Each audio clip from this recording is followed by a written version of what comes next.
अरे तो वो एक डर पैदा होता है मुसलमाना में, एक हिम्मत पैदा होती है। टीडीपी की लीडर में, टीडीपी की पार्टी में, बीजेपी में, कूटमी में, जनसेना में एक डर पैदा होता है। अरे मुसलमानों को छोड़े नहीं, मुसलमाना मन को हमें कहते हैं हम लोग सब वोटर आते रहे सब बजर, हमारी हालत क्या, हमारी पार्टी की हालत क्या। मुझे लगा डर मीटिंग कर रहा था एसपीजी के बाद पूरा हरियाणा रोडा से हरियाणा जगह है। ఓకే సార్, అందరికీ నమస్కారం. ఈరోజు వక్ఫ్ బోర్డ్ అమెండ్మెంట్ యాక్ట్కు నిరసనగా నంద్యాలలో ఎన్నో ప్రోగ్రామ్స్ జరుగుతూ పోతా ఉన్నాయి. ఈరోజు ఇక్కడ ఒక కార్యాచరణ కమిటీని ఏర్పాటు చేయడం జరిగింది. ఇందులో అడ్హాక్ కమిటీగా 6 మందిని సెలెక్ట్ చేసుకోవడం జరిగింది.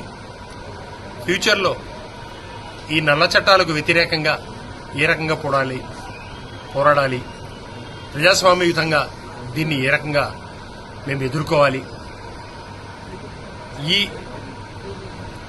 నల్ల ప్రభుత్వాలు వీళ్లకు మద్దతు ఇచ్చినటువంటి ఈ కూటమి ప్రభుత్వాలను ఏ రకంగా కూలదోయాలి, మా ముస్లిం హక్కులను, మైనార్టీ హక్కులను, రాజ్యాంగాన్ని ఏ రకంగా పరిరక్షించుకోవాలి అని ఇక్కడ సుదీర్ఘంగా మేధావులు, మిగతా వాళ్ళందరితో, ఆల్ కమిటీస్తో ఇక్కడ చర్చించడం జరిగింది.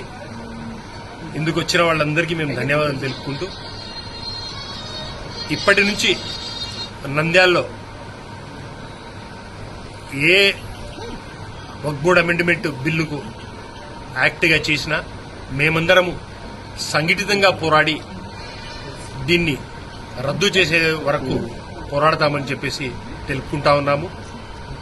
మేము ఈరోజు ఇప్పుడు సుప్రీంకోర్టులో వ్యవహారం ఉంది కాబట్టి అది అయిపోయేంత వరకు ఉండి దాని తర్వాత ఇది రద్దయ్యేంత వరకు కంటిన్యూగా పోరాడతామని చెప్పేసి ఉంటాము. ఎన్నో రకాల నిరసన కార్యక్రమాలు చేయాలని చెప్పేసి మేము ఇక్కడ సమావేశంలో నిర్ణయం తీసుకోవడం కూడా జరిగింది.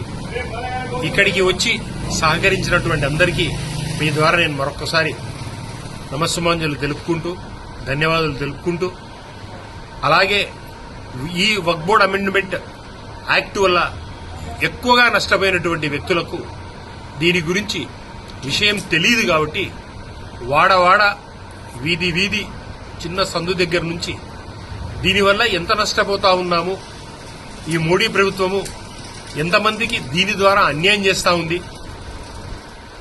ఈ మోడీ ప్రభుత్వానికి తన స్వలాభం కోసము ఈ కూటమి ప్రభుత్వము, చంద్రబాబు నాయుడు ప్రభుత్వము ఏ రకంగా సపోర్ట్ ఇస్తా ఉంది, తన స్వలాభం కోసము ఇక్కడ ఉన్నటువంటి మిగతా నాయకులు, మంత్రులు అనుకోండి, చైర్మన్లు అనుకోండి, మిగతా నాయకులు వాళ్ళ స్వలాభం కోసము ఏ రకంగా మౌనం వహిస్తా ఉన్నారు అనేది సవివరంగా నంద్యాల చుట్టుపక్కల గ్రామాలు అంతటా ఈ కమిటీ విస్తృతంగా పర్యటించి విషయం తెలిపి వాళ్లను జాగృతం చేసి వక్ఫ్ బోర్డ్ అమెండ్మెంట్ యాక్ట్ రద్దయ్యేంత వరకు మేము పోరాటం చేస్తామని చెప్పేసి దాన్ని రద్దు దిశగా మేము పయనిస్తే అల్లా మాకు ఈ విషయంలో సక్సెస్ చేస్తాడని చెప్పేసి ఆశిస్తూ సెలవు తీసుకుంటాం. నమస్కారం.